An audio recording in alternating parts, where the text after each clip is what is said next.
Assalamualaikum warahmatullahi wabarakatuh. Halo anak-anak, apa kabar? Semoga semuanya dalam keadaan sehat ya. Nah, di pembelajaran kali ini kita akan memasuki subtema 3, yaitu tentang lingkungan dan juga manfaatnya. Tapi sebelumnya, seperti biasa, Bunda mau kasih tahu dulu nih, tujuan kita belajar ini tuh apa sih?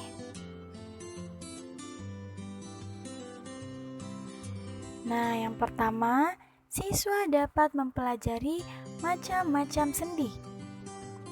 Yang kedua, siswa dapat mempelajari macam-macam penyakit, kelainan, atau gangguan pada rangka. Yang ketiga, siswa dapat mengetahui macam-macam penyakit, kelainan, atau gangguan pada otot. Dan yang keempat, siswa dapat mengetahui cara-cara merawat rangka. Nah, sekarang kita langsung aja yuk ke pembelajarannya. Nah, ada yang tahu nggak sih apa yang dimaksud dengan sendi?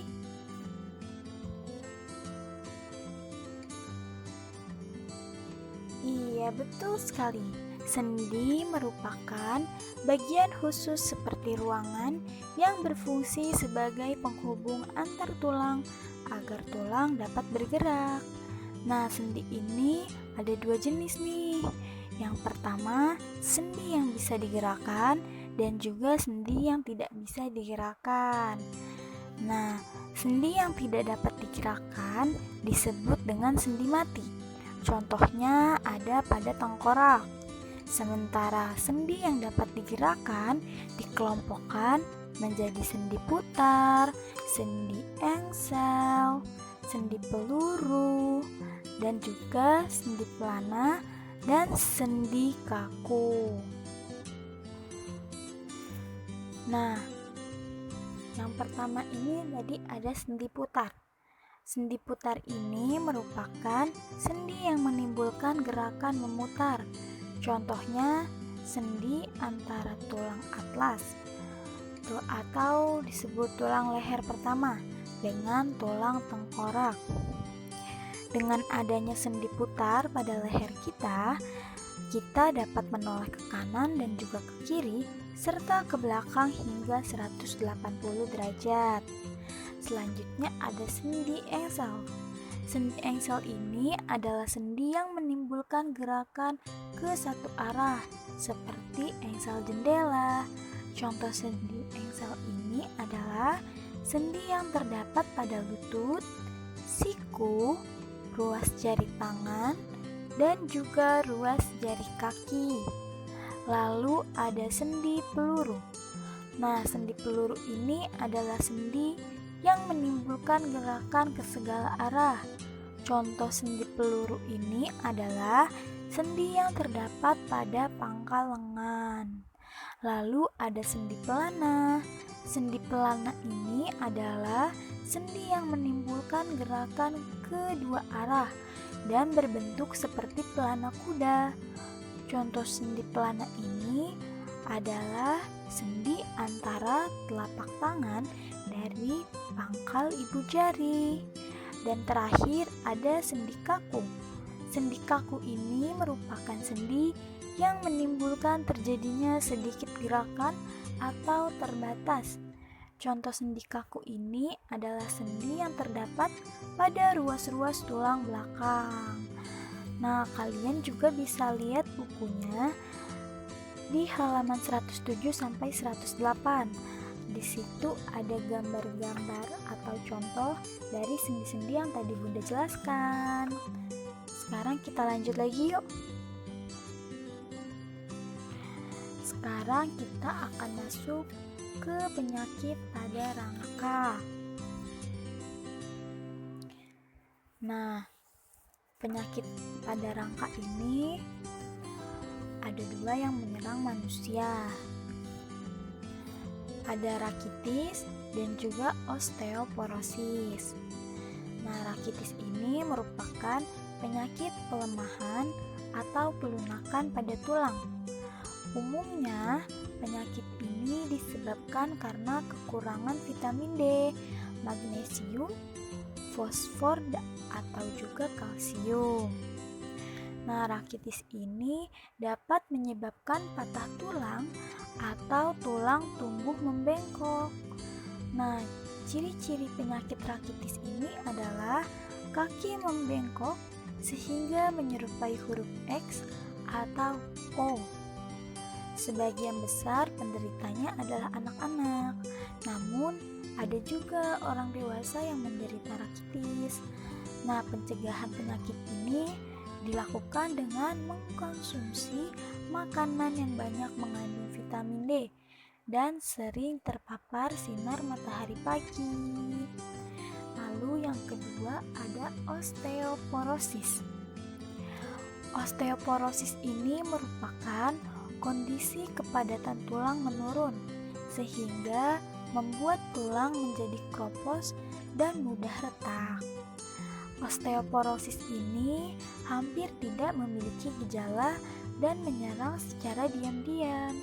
Nah, kita untuk dapat mengetahui osteoporosis ini hanya dapat diketahui melalui pemeriksaan dari dokter.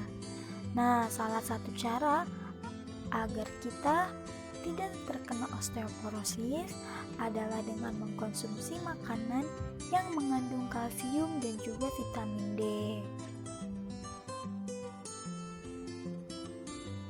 Lalu ada gangguan pada rangka.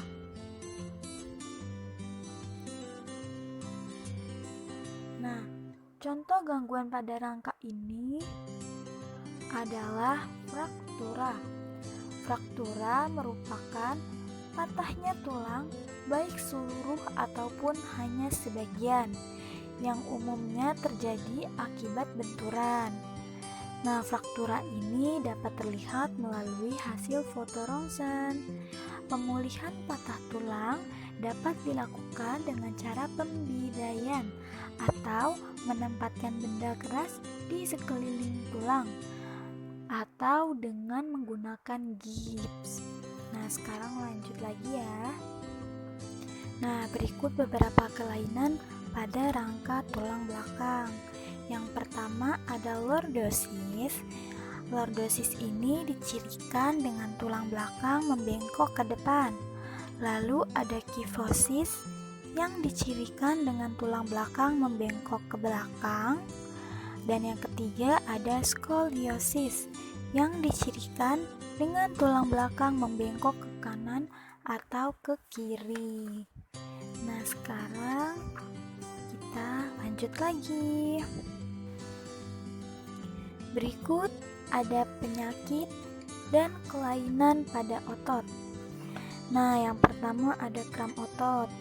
Kram otot merupakan kejang pada otot yang menimbulkan rasa sakit dan juga nyeri. Kram otot terjadi akibat tubuh kehilangan garam dan cairan karena banyaknya keringat yang keluar.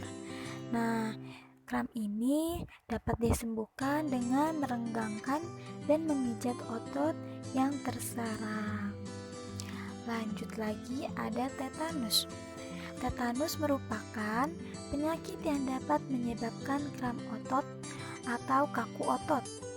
Tetanus ini terjadi akibat infeksi bakteri yang masuk melalui kulit yang luka. Nah, akibat dari ini, fungsi saraf dalam mengontrol otot akan terganggu. Nah, gejala yang paling sering terjadi adalah kaku rahang. Lalu ada polio. Polio ini merupakan penyakit yang menyerang sistem saraf akibat virus. Virus penyebab penyakit ini dinamakan poliovirus. Nah, virus ini masuk ke tubuh manusia melalui mulut, lalu memasuki cairan aliran darah dan menuju ke sistem saraf pusat. Nah, penyakit ini juga memiliki ciri-ciri. Ciri-cirinya adalah batuk, demam seperti terkena flu, sakit kepala, leher terasa kaku, serta otot badan dan kaki terasa sakit. Lalu ada kaku leher. Nah, kaku leher ini merupakan kram yang terjadi pada otot-otot leher. Hal ini terjadi karena adanya sikap tubuh yang salah atau gerak yang menggertak secara tiba-tiba. Lalu ada atrofi otot. Atrofi otot ini merupakan kelainan otot di mana otot mengalami penyusutan maupun dari bentuk ataupun volumenya. Nah, atrofi ini terjadi akibat adanya kerusakan pada otot atau pada saraf yang mengontrol otot tersebut. Lalu ada hipertrofi otot. Hipertrofi otot ini terjadi umumnya pada atlet binaraga dan juga kebugaran.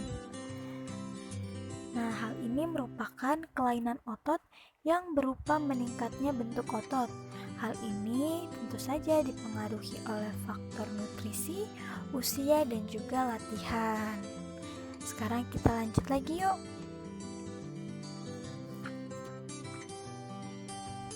Nah, berikut ada beberapa cara untuk merawat rangka. Nah, yang pertama, mencegah kerusakan tulang. Untuk mencegah kerusakan tulang, kamu harus berhati-hati ketika berjalan atau bermain. Selain itu juga kamu harus memakai helm ketika naik motor atau kalian bermain sepeda atau ada yang suka bermain sepatu roda. Nah, yang kedua ada melakukan sikap tubuh yang benar. Contoh sikap tubuh yang benar adalah duduk dengan posisi tegak, berjalan dengan badan tegak, dan tidur dengan posisi lurus atau tidak melengkung. Dengan melakukan sikap tubuh yang benar, maka rangka tidak akan berubah bentuknya. Lanjut lagi, mengkonsumsi makanan yang dibutuhkan tulang. Nah, makanan apa saja yang dibutuhkan tulang? Nah, makanan yang banyak mengandung kalsium, vitamin D, dan juga fosfor. Lalu, melakukan imunisasi polio. Nah, imunisasi polio ini berguna agar tubuh kita terhindar dari penyakit polio. Biasanya imunisasi ini dilakukan pada masa balita. Dan yang terakhir, tidak membawa beban yang terlalu berat. Nah, kenapa? Karena membawa beban yang terlalu berat, apalagi hanya sebelah badan atau bagian saja, dapat mengakibatkan kelainan dan gangguan pada tulang. Misalnya, tulang belakang dapat membengkok ke kanan ataupun ke kiri. Nah, sekian materi pembelajaran yang dapat Bunda sampaikan hari ini. Semangat terus ya anak-anak belajarnya. Sampai jumpa di pembelajaran selanjutnya. Wassalamualaikum warahmatullahi wabarakatuh.